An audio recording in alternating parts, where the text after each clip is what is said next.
Okay, let's do a little overview on the 5-star characters from the standard banner. Pretty much 5-star characters that are going to be in this game on release. Also, before I start, I want to clarify that this is just a general overview on these 5-star characters and my personal experience I had while playing them in this final closed beta. And with all that said, I'm going to start off with Yanqing, the Ice Boy, and personally one of my favorite characters out of all the standard 5 stars. Yanqing is what you would call a pure selfish single target DPS that focuses purely on giving himself big buffs in terms of crit rate and crit damage to completely nuke bosses out of existence. His main skill also gives him empathic sword link, which is also his talent, which gives him crit rate up and crit damage for 1 turn, has a chance to proc a follow-up attack that also does damage, and has a base 65% chance to freeze the target. Or if you want a TLDR, his talent is pretty damn good. And when it comes to his ultimate is even more fun to use, where he gives himself a 60% crit rate. So it's pretty much an ultimate with an inbuilt 60% crit rate chance. And if his empathic sword talent is active,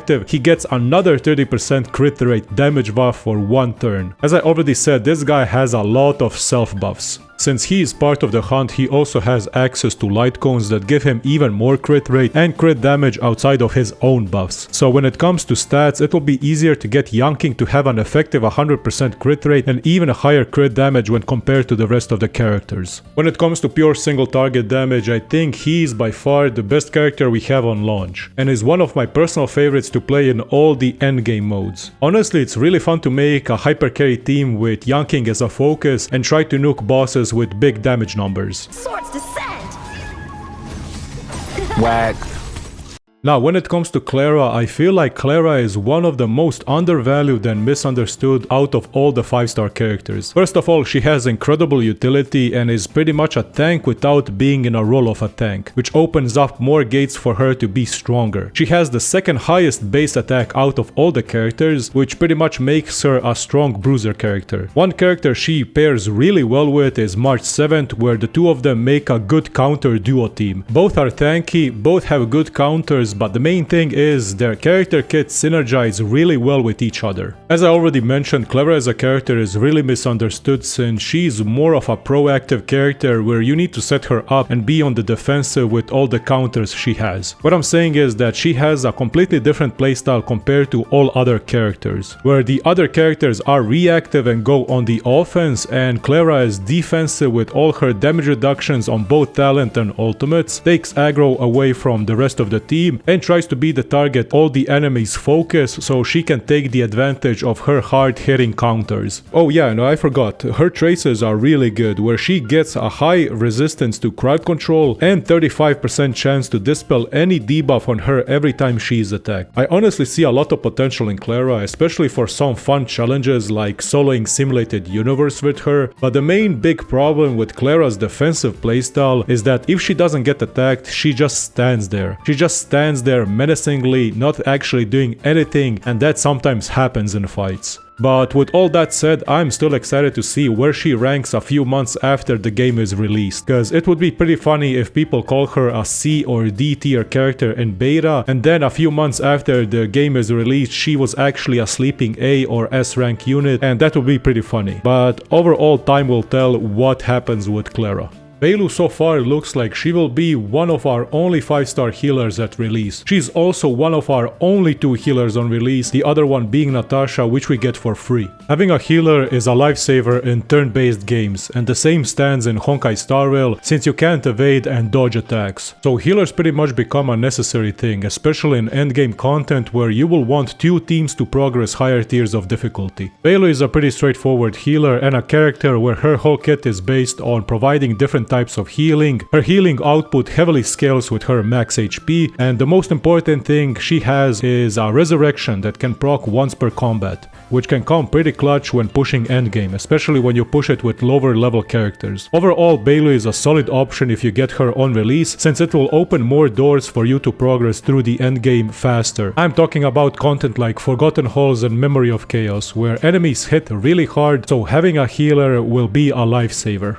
Bronya is a character I've already praised enough. She will pretty much be the most sought after character in the game, be it because of her skill, her whole kit, or her appearance alone. Currently, she's one of the strongest supporting characters in the game, and for a good reason, and it's going to be the most future-proof character available right from the launch of the game. She has an inbuilt 100% crit chance on her attacks, so she can be geared to become a great sub DPS. She scales really hard with crit damage, and all of her abilities are giga buffs to the whole team. Her one skill alone gives a damage buff, advances a character forward, and removes a debuff, which is pretty much the most broken skill in the whole game if you ask me. What I'm saying is she's pretty busted, but also not a staple to every encounter and not a must-have. But having her will make your character roster really stronger. I already have a full character overview on Bronya alone, so you can go and check that out if you want to know more about her. So Himeko is our fire AoE damage dealer, and to reach her full potential you will need stages where there are a good amount of enemies. Her skill and ultimate are both fire AoE attacks that regenerate 10 energy for every unit she defeats. Her main gimmick or talent is that she does an AoE follow-up attack every time 3 weakness breaks happen in a fight, which is really good for farming and stages where there are multiple enemies cause it will proc really often. But it's really bad when it comes to bosses, especially bosses that don't summon adds, since you won't get to proc her talent that often and get to use Himeko at her full potential.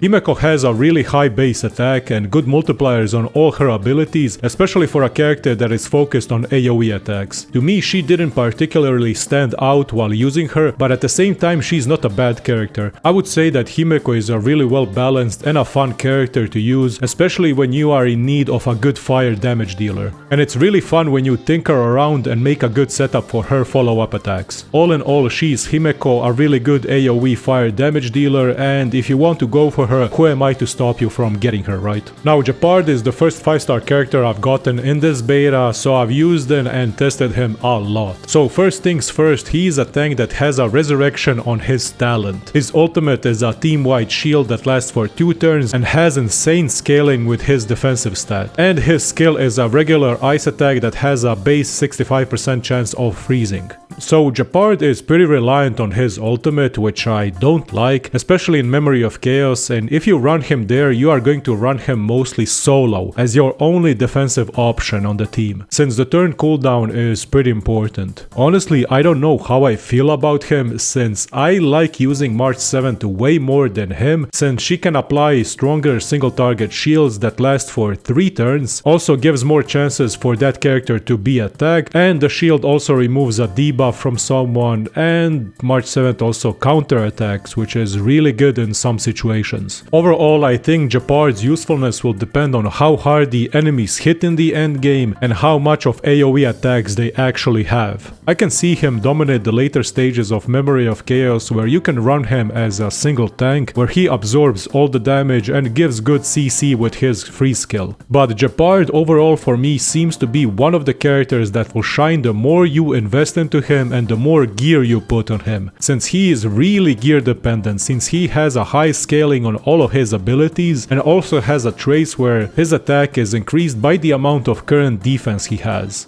And last but not least is Welt. Welt is the only imaginary damage dealer we have on launch, and there are plenty of elite enemies later in the game that are weak to imaginary. Welt by himself has a really strong kit right from the start, where his main thing and his main ultimate is slowing down enemies and imprisoning them. When someone gets imprisoned, they have their action delayed by up to 32%, which doesn't sound much, but trust me, it is pretty busted. You can perma-stun someone with that. His skill also randomly attacks targets 3 times, but if there is only one target, he attacks that one target 3 times. And on each of the skill hits, there is also a 65% chance to slow down the enemy even further. When it comes to Welt's technique, I would say that his technique is one of the strongest currently in the game, where he slows down all the enemies by 50% before the battle even begins, and once you enter the combat, he has a 100% chance to imprison them. All I can say is that Welt is a monster character when it comes to controlling the pace of the game and manipulating the enemy into your favor. Also, all of his slow debuffs can be stacked with other characters' slows, for example like Dan Heng and his slow attack. If you ask me, Welt is a pretty strong character to have right at the launch of the game, especially if you are someone that likes to control and manipulate the pace of the battle and do some fun combos.